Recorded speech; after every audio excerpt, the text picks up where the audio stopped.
আপনারা হচ্ছে এটা করতে পারবেন না যে আপনি এই ১.৫ বছর ধরে বিভিন্ন ভাবে নানা কায়দায় আওয়ামী লীগের বৈধতা উৎপাদন করবেন আওয়ামী লীগের এজেন্ট হিসেবে, সেটাতে আমাদের আসলে সমস্যা। ভাই আপনি বলবেন, আমি প্রশ্ন করছি না। আমি আওয়ামী লীগের এজেন্ট যে কথাটা বললেন সর্বশেষ যে বাক্যটা,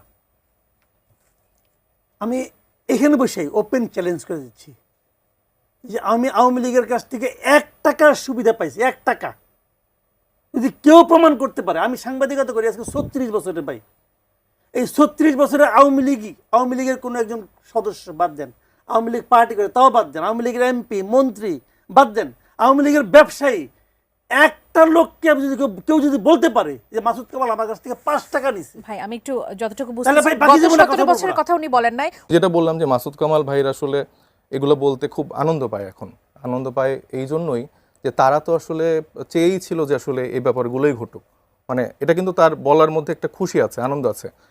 কারণ হচ্ছে যে তারা বিভিন্নভাবে, আমি দেখছি যে উনি ডে ওয়ান থেকেই এই সরকারের সব থেকে বড় সমালোচক। ফাইন, কোনো সমস্যা নেই, আমি ভুল করলে উনি আমার সমালোচনা করবেই, কিন্তু উনি এমনভাবেই বসেছেন যে মানে মানে পানের থেকে চুন খসলেও সে এটা নিয়ে সমালোচনা করছেন এবং নানাভাবে শেখ হাসিনার বৈধতা তিনি উৎপাদন করছেন। ১৭ বছর ধরে হাসিনার শাসন আমল কিভাবে বৈধ ছিল এবং কিভাবে তারা সিস্টেমেটিক পদ্ধতিতে আইনের মধ্যে থেকে সব কার্যক্রম চালনা করেছেন এবং তার আসলে এরকম কোনো ভুল নেই, সেটা তিনি যেভাবে বয়ানটা উৎপাদন করেন এবং এখন এই সরকারের যে কি ভুল এবং তার সাথে একটা পার্থক্য তৈরি করে দিয়ে তার এই আনন্দটা হচ্ছে। আমি আরেকটু বলে দিই, তিনি বিভিন্ন সময় আমরা দেখতে পাচ্ছি যে বলার চেষ্টা করছে যে আওয়ামী লীগকে কিভাবে প্রাসঙ্গিক করা যায় নির্বাচনে। কেন করছেন ভাইয়া আওয়ামী লীগকে প্রাসঙ্গিক করার কেন চেষ্টা করছেন আর আনন্দ পাচ্ছেন কেন এই বিষয়গুলো নিয়ে আসলে এইভাবে কথা বলার সময়? না, এটা তো ওনার মনে হচ্ছে। হ্যাঁ, ওনার প্রশ্ন উত্তরে দিতে চাইবেন কিনা এটা তো ওনার মনে হচ্ছে, মানে আমি পাচ্ছি কিনা এটা তো আমি মনে করি না।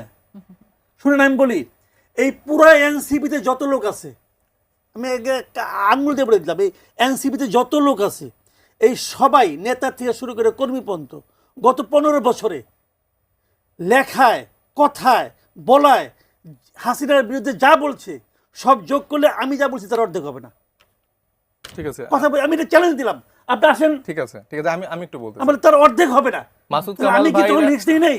আচ্ছা আমি বলি নাই, আপনি যেটা বলতেছেন যে হাসিনাকে প্রাসঙ্গিক করার মাধ্যমে, আমি এ পর্যন্ত আমি আপনাকে চ্যালেঞ্জ দিয়ে বলতেছি, গত ৫ই আগস্টের পর থেকে হাসিনার পক্ষে আমি একটা শব্দ উচ্চারণ করছি, একটা শব্দ। আপনি গতকালকেই আপনার নিজের যে ইউটিউব চ্যানেল সেখানে আপনি বলেছেন মানবাধিকার সংস্থার উল্লেখ করে আপনি প্রসঙ্গ উল্লেখ করেছেন যে একটি নির্বাচন হতে যাচ্ছে, সেখানে আওয়ামী লীগ থাকবে কিনা এটা শিওর না, আওয়ামী লীগ ছাড়া আসলে এটা আসলে অংশগ্রহণমূলক নির্বাচন হবে কিনা সেটা আসলে সংশয়ের জায়গা আছে। এবং আপনি আরো বলেছেন না, আপনি আওয়ামী লীগের কথা বলেছেন, তো কি হইছে? আপনি তাহলে আওয়ামী লীগকে কি আপনি বৈধ করছেন? আমি কি বলছি শুনেন, কথাটা খেয়াল করেন আমি কি বলছি। এবং আপনি বলেছেন যে ইউনূস সরকার ঠিক হাসিনা সরকারের মতোই কার্যক্রম অবশ্যই করতেছে। তার মানে আপনি বলতে যাচ্ছেন যে আওয়ামী লীগ যে রাজনৈতিক দল হিসেবে একটা মানে সন্ত্রাসী সংগঠন, এটাকে আপনি বৈধতা দিতে যাচ্ছেন না। ইউনূস সরকার যা করতেছে সেটা যে হাসিনার মতো আগের সরকারের মতোই হচ্ছে, এটা তো আমি বলি নাই, এটা হিউম্যান রাইটস ওয়াচ বলছে। এই যে এটাই হচ্ছে মজার ফ্যাক্ট, আর হিউম্যান রাইটস ওয়াচ নিজে কোনো কিছু বলছেন না, আপনাদের পছন্দ হবে না, কিন্তু ওনার ইউটিউবে 30 মিনিট 40 মিনিট বিভিন্ন রেফারেন্স টেনে এই কথাগুলো যখন বলছে, টকশোতে যখন এই কথাগুলো বলছে ভাই আমি বলছি না, এটা হিউম্যান রাইটস বলছে, এটা অমুক সংস্থা বলছে, এটা তমুক সংস্থা বলছে, তাহলে এটা না এলে আওয়ামী লীগ না ছাড়া কিন্তু আপনার সুষ্ঠু নির্বাচন সম্ভব না, অংশগ্রহণমূলক নির্বাচন সম্ভব না।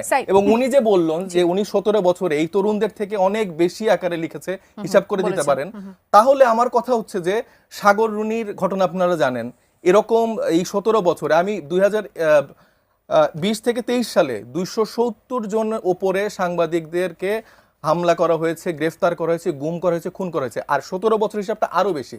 তাহলে মাসুদ কামালরা যদি এত বেশি মানে সরকারের সমালোচনা করে, সরকারকে আটকে ধরে, তাদেরকে কেন সরকার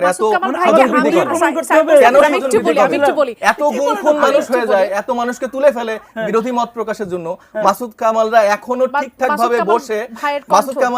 ভাবে বসে এখন আওয়ামী লীগের বৈধতা উৎপাদন করতে পারে। আপনার মনে রাখতে হবে, আওয়ামী লীগ সরকার শুধুমাত্র আওয়ামী লীগের জন্যই এতদিন মানে শাসন করতে পারেনি, তাদের যেরকম সেনাবাহিনীতে নিজেদের লোক ছিল, সাংবাদিকের মধ্যে নিজেদের লোক ছিল, প্রত্যেকটা প্রতিষ্ঠানে তারা এরকম মানুষকে, মাসুদ কামাল ভাইদের মতো মানুষকে বসিয়ে রেখেছিল, যার জন্য আমি তারা বলি- এখন এই একটু বলি। সময়টাতে থেকেও অপ্রাসঙ্গিক থাকেও মাসুদ মাসুদ কামালরা কামাল ভাই তারা আওয়ামী লীগ তাদেরকে শাসন বৈধ আমলে উদ্বোধন কখনো করছে। তার কণ্ঠ কেউ রোধ করতে পারেনি।